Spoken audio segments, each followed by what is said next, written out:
hyper scooter, let's go. RevRides likes to hook up with a nice bag for your stem, and I got some sunglasses. Vsett has a very nice pack job here. You can see from the custom styrofoam boxes that this scooter will make it to you nice and safe. Especially from RevRides, they usually check everything and then send it to you, so even coming from China, if there's any damage, it will be remedied before it gets to you. Let's get this bad boy out of the box. It's beautiful. Here's the 8-point checklist I'm talking about. Unlike anybody else in the industry, I think they do the most thorough check of the scooter before they send it to you, which is very important. Let's pop the handlebars up, get everything set up here, and we will go for our first ride. Everything looks good to go.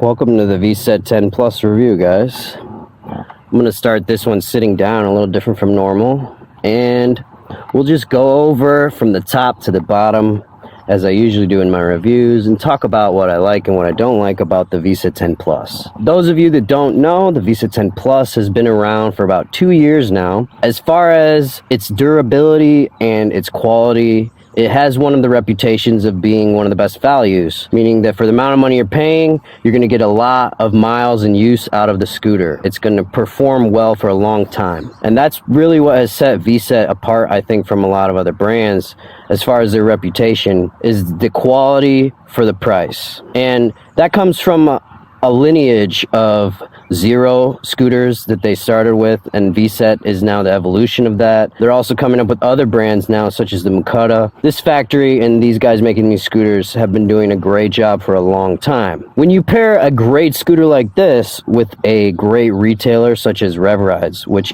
is absolutely my favorite retailer in the United States. And when I say favorite, there's only one reason they're my favorite, and let me explain. Not a single person I have ever sent to them to buy a scooter has came back to me and complained about long customer service wait times, about faulty parts, about a lack of response and help. Even with the best line of scooters, in my opinion, Vsett, it comes down to having a retailer that answers the phone for you, that will email you back, that has the parts on hand to keep your scooter going when something happens. A lot of brands these days are so overwhelmed with orders to the point where they cannot handle customer service. They do not focus on customer service, right?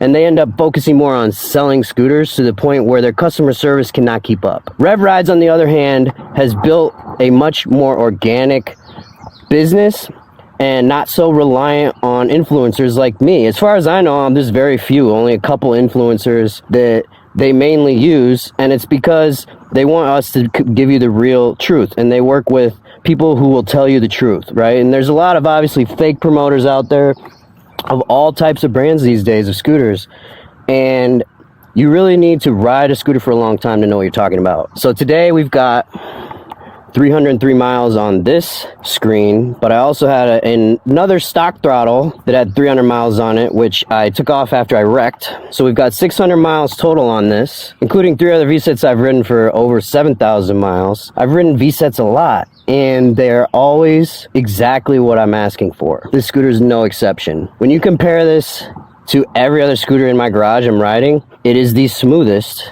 It is, in my opinion, the best geometry that gives just the best, most quality ride you could ask for. Now, I don't even have PMT tires on this yet, and trust me, it's only going to get better. Now, there's a few things you obviously need to upgrade when you get this. Start at the top now and start talking about things, but you will notice I have a carbon fiber handlebar on here. It is a bit wider and it does not fold.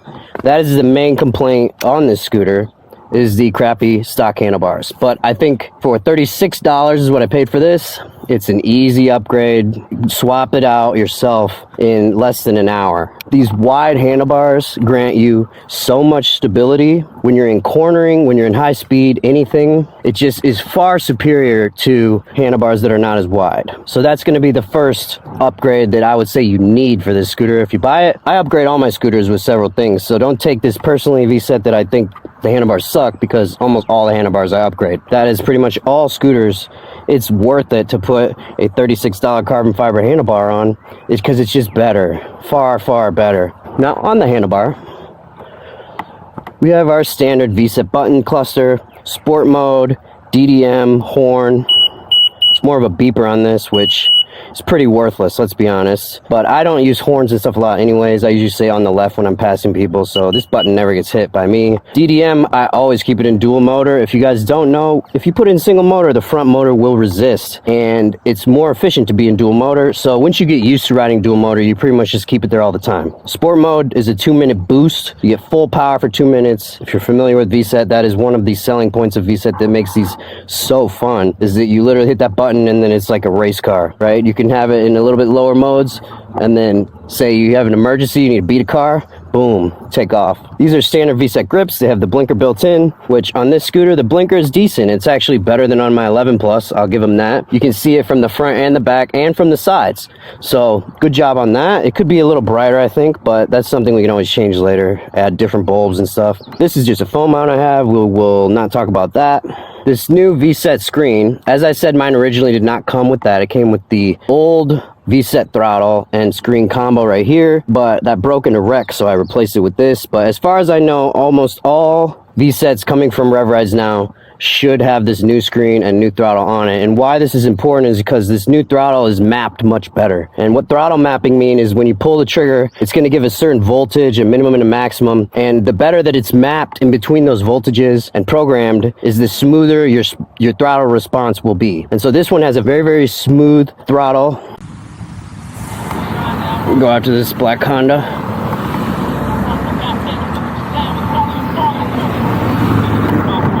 See that throttle control, guys? That is because this new throttle is mapped so well. It's just superior to these other throttles that are in my garage across the board. This also comes with Zoom brakes. Obviously they're branded with the Vsett logo, but they are Zoom brakes. These are great brakes. As far as I'm concerned, they are just as good as Nut, which is the other option Vsett uses on a lot of their scooters. Equivalent braking power and not a lot of maintenance. I actually did put ceramic pads on the front. You can find those Amazon or AliExpress. The ceramic will last a bit longer and create much less brake dust. The rear I have not changed yet, and it looks like there's still half the pads in there, which is pretty good after 600 miles. The braking is strong, and you will find that this scooter stops on a dime. There is absolutely sufficient braking on this. The longevity of it is very good. So when you compare this with my Vsett 11 Plus, I always complain about the brakes on that because I'm constantly changing brake pads about every 5 or 6 rides, and it's kind of ridiculous because you just, so much weight is being stopped at such a high speed that it burns through the brake pads. This is just such a different experience with the brakes on this, where they last about 4 times longer than on the 11 Plus, and so you do less maintenance, especially if you get the ceramics on it, which I'll have front and back ceramics soon whenever the rear ones are worn out. Now moving down, we have a nice hook here for your groceries. I did test that with the steak dinner a couple times. It works well. It's nice how it's angled, I think, from this direction so that if it blows in the wind, things don't blow off. When the hook goes the other way like this, it's kind of more sketchy that things might blow off. Nice hook. Come down this pentagonal stem. It is not spherical. I know I've talked about these before. Circular stems are not as strong. This is a much stronger stem than, say, a Mantis. It is circular. Folding mechanism on this is great. It has this extra nut right here that keeps this secure. Just unscrew that. It does take a little longer to fold, but there is 3 safety mechanisms on this, between this little guy right here, this one right here that you have to pull up, and then obviously the hook itself. Very strong, secure folding mechanism. Exactly what you want on a hyper scooter like this. There is no reason to be going 45 miles an hour on something you don't trust. Pop that in. This is all secure. Final move is here, is screw this in. So yeah, it does take a hair longer than some scooters, but you kind of feel better about it with this extra security of moving down farther. One thing I'm surprised that I love on this is the fenders. Obviously there's a headlight built into the front one, but more importantly, they're very secure. No rattling. I haven't had to take them off because a lot of times scooter fenders suck so much that they ruin my footage and I have to remove them. So these are good, high quality, no rattling. I've not ridden in the rain on this and I probably never will, but good to have for dirt and stuff. Thing that really makes this scooter phenomenal is the hydraulic brakes that stop on a dime, but also the hydraulic shock. And that was a controversy back in the day with 010X, where they originally claimed it was hydraulic shocks, and then nobody got hydraulic shocks. So it's a bit of false advertising, but now they've officially got hydraulic shocks on these. Ride is next level amazing. I'm telling you, this is the best ride you can get out of this style of C-type suspension scooter. I've tried a bunch now. This is the smoothest chopper. This thing is just smooth. There's no other way to describe it to you that it just rides extremely smooth over all kinds of bumps, road imperfections, whatever. It's the smoothest because when it goes over it, the bouncing stops. The hydraulic shocks stop the excess bouncing. Now I'm gonna play a clip of the Nan robot, which doesn't, just so you can see what I'm talking about.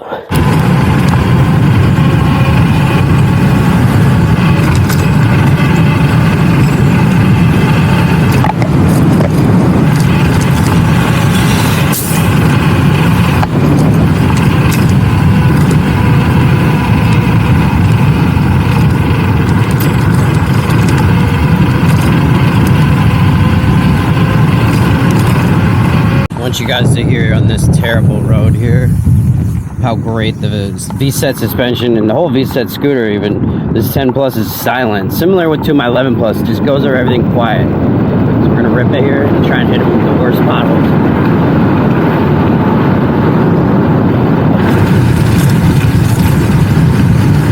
Compare it with the Nan robot.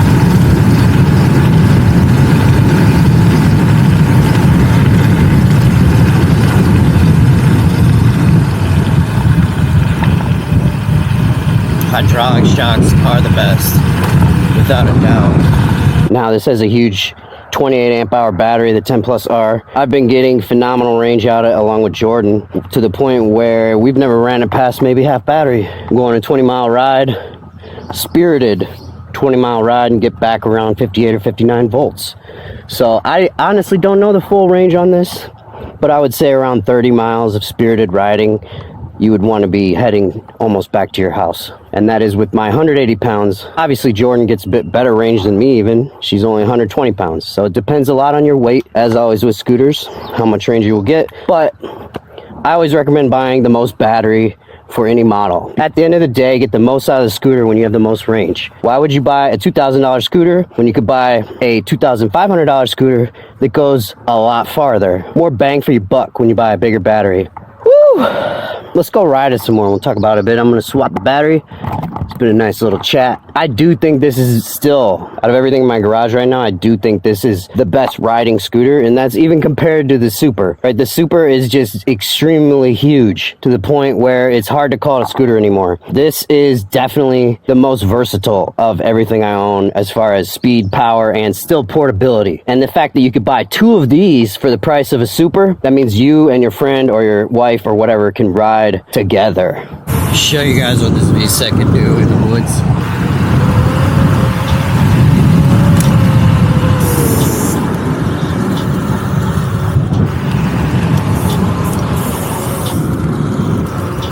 Woo! Almost murked that ground squirrel.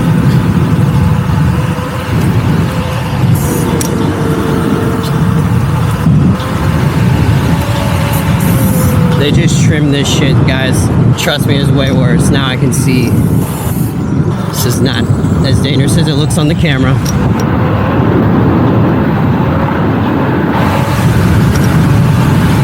Been waiting for them to trim this.